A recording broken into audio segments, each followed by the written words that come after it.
Welcome to the 5-Minute NBA Podcast with Ruddy. That's me, and we're going to break down these 2017 NBA awards, which go down tonight. Live, I guess we get to watch it. And finally, we get to put to rest the question, the topic, the argument, who is the real MVP?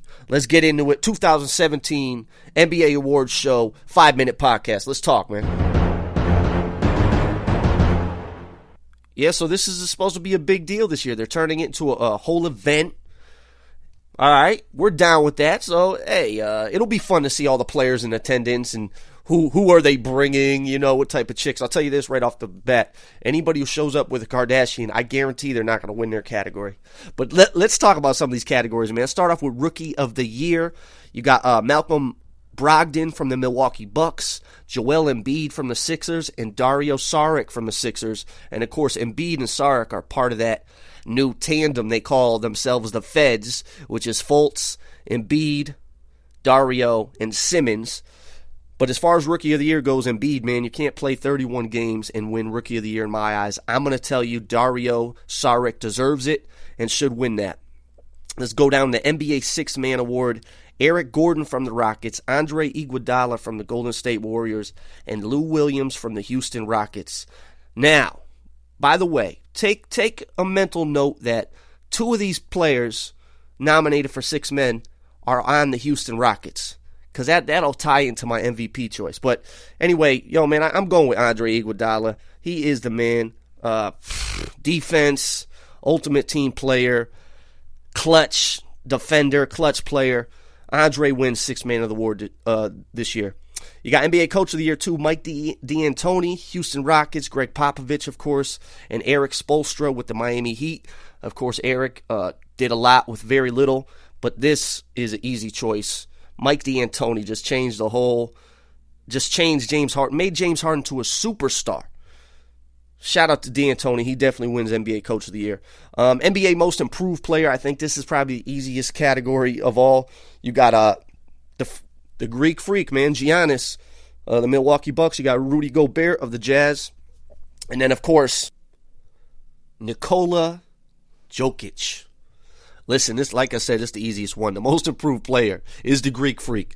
The dude went from good player to first team All-NBA. Shout out to the Greek Freak. He'll definitely take home Most Improved Player this year. There's no doubt about it. All right, here's another great category. The NBA Defensive Player of the Year. You got Rudy Gobert, Draymond Green, or Kawhi Leonard. Those are those three we get to choose from. And my pick is Kawhi, man. Kawhi, easy. Kawhi. You could give it to Draymond.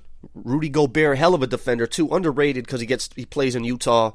A lot of people didn't see him in the playoffs, so he did a hell of a job. Listen, Kawhi, but I wouldn't even be mad if whoever won this. This is a hell of a category, you know?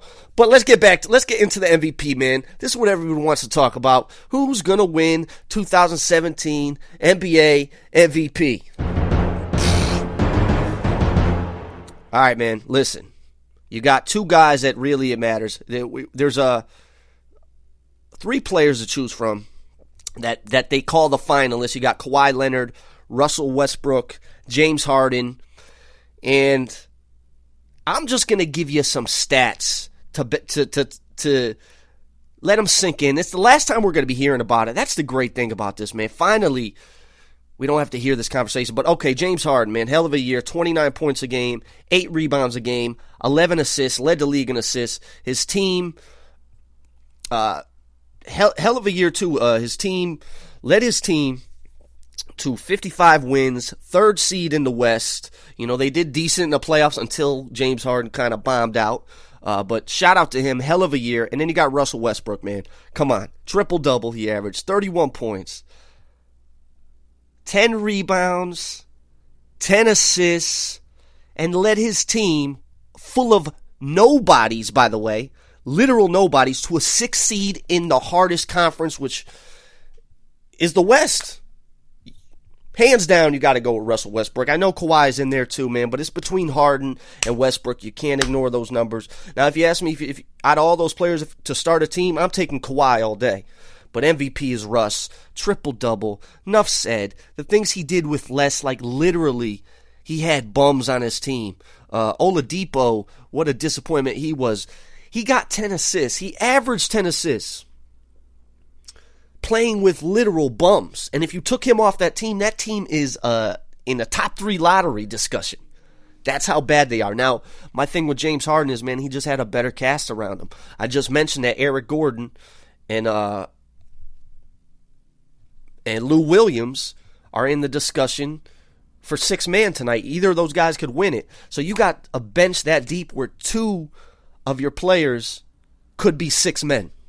That's crazy. So James Harden had a hell of a year, but he had a lot more, too, to do it with. And Russell Westbrook, by far, had a tougher task at hand this year with less to work with and brought his team. I mean, talk about just even the amazing games he had, the 50-point triple-doubles. Man, this was one of those fun years. Salute Russell Westbrook, man. He is the 2017 NBA MVP. And that's how we'll end this podcast, man. We appreciate everybody who listens. Like us, share us. Appreciate it. And, you know, we just got more coming. We're just getting started. We're out, man. Peace. Mic drop.